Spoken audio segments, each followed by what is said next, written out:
Bonjour les petits amis. Aujourd'hui, je vais vous raconter l'histoire d'un ours très gourmand, Monsieur Ours, et d'une toute petite abeille très courageuse.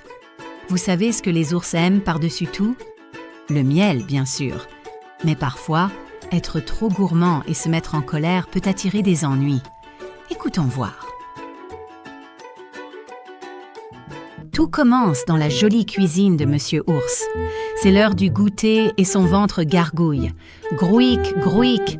Il ouvre son placard tout excité pour prendre son pot de miel préféré. Mais, oh non, le pot est vide. Pas une seule petite goutte dorée. Monsieur Ours est si triste. Ses oreilles tombent. « Oh non, plus de miel! C'est une catastrophe !» s'écrie-t-il. Ni une ni deux, Monsieur Ours décide de partir à l'aventure dans la grande forêt pour trouver du miel frais. Il marche, il renifle l'air. Sniff, sniff. Soudain, il sent cette odeur délicieuse et sucrée.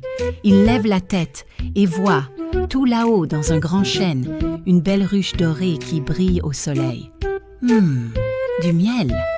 dit-il en se léchant les babines.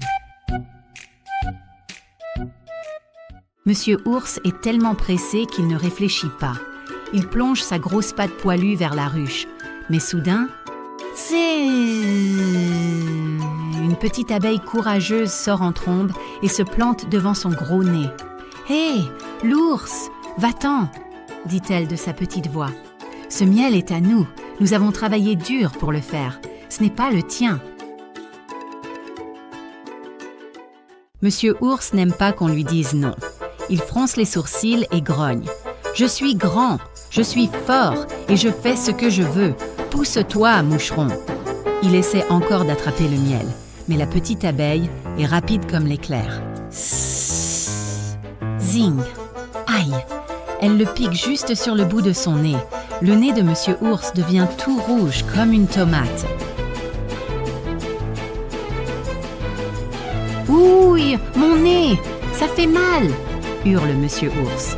Il devient tout rouge de colère. Il est furieux.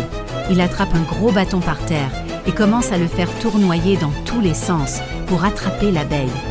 Whoosh! Whoosh! Mais l'abeille est bien trop rapide pour lui. Elle zigzague dans les airs en se moquant de lui.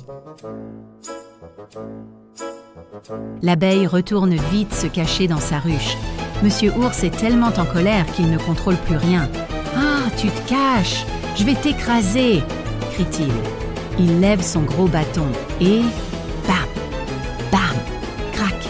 Il tape de toutes ses forces sur la pauvre ruche jusqu'à ce qu'elle tombe en miettes par terre. Oh là là, quelle bêtise!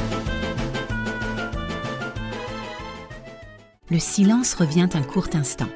Puis, Monsieur Ours entend un bruit étrange, un bourdonnement qui devient de plus en plus fort. Zzzz, zzzz. Oh non, des milliers d'abeilles très, très fâchées sortent de la ruche cassée. Elles forment un gros nuage noir au-dessus de la tête de Monsieur Ours. Il commence à avoir très peur. Zing! Une piqûre sur l'oreille. Zing, zing! 2 sur les fesses. Monsieur Ours prend ses jambes à son cou.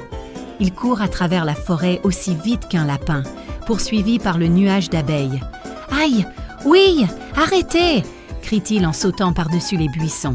Les abeilles le piquent partout, aux bras, aux jambes et encore sur son nez tout rouge. Monsieur Ours court jusqu'à sa maison, ouvre la porte et la claque derrière lui. Boum! Il est sauvé! Il s'écroule par terre, tout essoufflé et couvert de bosses. C'est alors qu'il entend une voix douce derrière lui. C'est Madame Ours. Elle le regarde avec les bras croisés et secoue la tête. « Tu as encore fait une bêtise à cause de ta colère, n'est-ce pas ?» Monsieur Ours pleurniche. « Oui, je voulais juste du miel. » Madame Ours soupire et lui tend une crème pour ses piqûres. Puis, elle sourit gentiment. « Tu sais, mon gros ours grognon, si tu avais bien regardé. » Elle déplace un sac de farine dans le placard et... tada! Il y avait un gros pot de miel caché juste derrière. Monsieur Ours a compris la leçon. Ça ne sert à rien de s'énerver et de tout casser pour obtenir ce qu'on veut. Un peu de patience et de gentillesse, c'est toujours mieux. Au revoir les amis.